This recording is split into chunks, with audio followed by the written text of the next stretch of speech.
the mind is an excellent slave, but terrible master. I don't know where I first heard this quote or who it's most appropriately attributed to. I've seen it attributed to a few different people. But recently, I've been rereading this book about David Foster Wallace's life.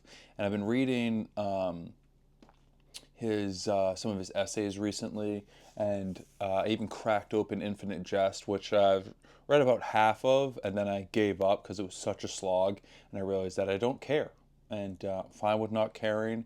And then now, I feel like I'm better than other people because I don't care about reading Infinite Jest, because I think Infinite Jest was largely a masturbatory exercise in showing off the big brain of David Foster Wallace. And David Foster Wallace also said that initial quote in his commencement speech at Kenyon College, famously called "This is water and this is Whitney." She's wearing a diaper right now. So it's astounding to read about David Foster Wallace because he was extremely intelligent. And even I've read this book before. It's by J.D. Maxx or something. I don't even know. Love is a Ghost Story. Every love story is a ghost story, whatever it's called. It's a good book. It's interesting. I mean, I like reading books about interesting people, and it's funny. I've read it before, and even though I know obviously what happens to David Foster Wallace, I found myself getting like as I got towards the end, it was kind of like there was some excitement about like, ooh, I'm finishing this book. I'm getting towards the end. What's going to happen? I'm like, I know what's going to happen.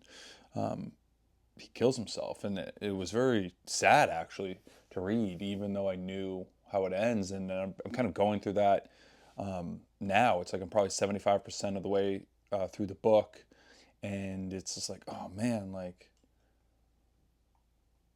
I got to the point where he had just published Infinite Jest, and you're like excited for him, and it's unfortunate knowing how it ends, and and the more understanding I have about stuff in general now, because I'm 34 years old, I'm a fully grown man, and David Foster Wallace was a postmodern writer initially, and postmodern can effectively, I think, be summarized as post-truth. It's just like there was the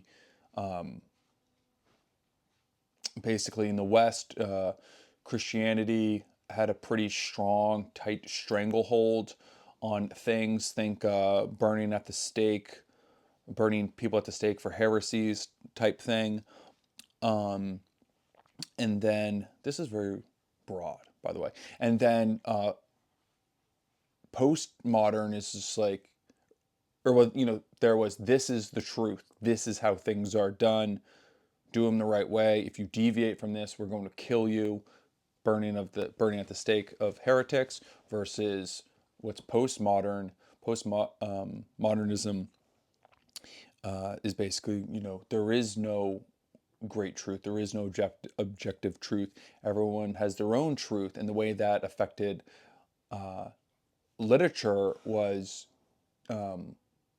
that basically people were trying to make up their own thing, and that just gave birth to irony, cynicism, masked intentions, all these interwoven, sneaky subtext. Uh, like this is really means this, and it's a secret, and it's who gives a shit. It got a little carried away, and I think it's just all it offers is criticism, and eventually, I think any sort of path forward is just like narcissism and ooh, look at me and look at this sneaky thing. Look how smart I am, which is what I think David Foster Wallace fell victim to. And knowing about his story, it's unfortunate because he did try to like tap into a religious religion, but he couldn't connect with it intellectually.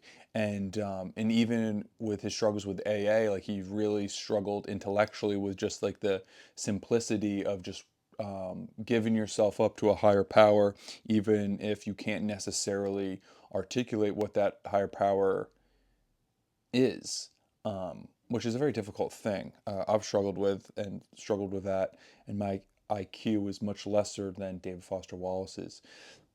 But I still have this.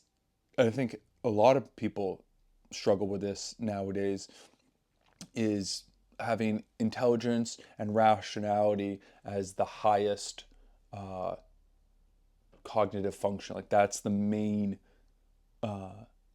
That is that should be held in the highest regard of how you make decisions and how you view life and how you move forward. But I think rationality is it's actually still embedded in an essentially Christian ethic. Um, Q Jordan Peterson, um, because it's just as rational to be like, oh, life is pointless. I'm gonna burn it all to the ground. That's perfectly rational if you see life as pointless, and it's not that difficult to see life as pointless. So you have to, at a certain point, like it's different for different people, but there is a certain point where you have to drop the intelligence. You have to drop the notion that everything can be accounted for, that everything is going to make sense and add up into on a clean ledger. It's not. For some people, that's no problem. Like, hey, just do your best. Don't really think about anything deeper than what's right in front of you. And some people are fine with that level of analysis, and God bless them. And some people, like a mathematician type, loses their mind trying to figure this stuff out. But it's just like it's either here or up there. But at some point, you have to give up this notion of understanding everything and let yourself go to the unfolding, which is faith, System of a Down. Um, and I think that, I mean, it's really like it's sad to read uh, someone who let this stuff get the better of them. And I think these things have to be nurtured, something like faith.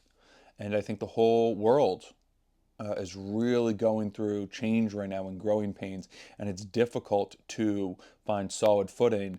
Um, and I think, but you again, in terms of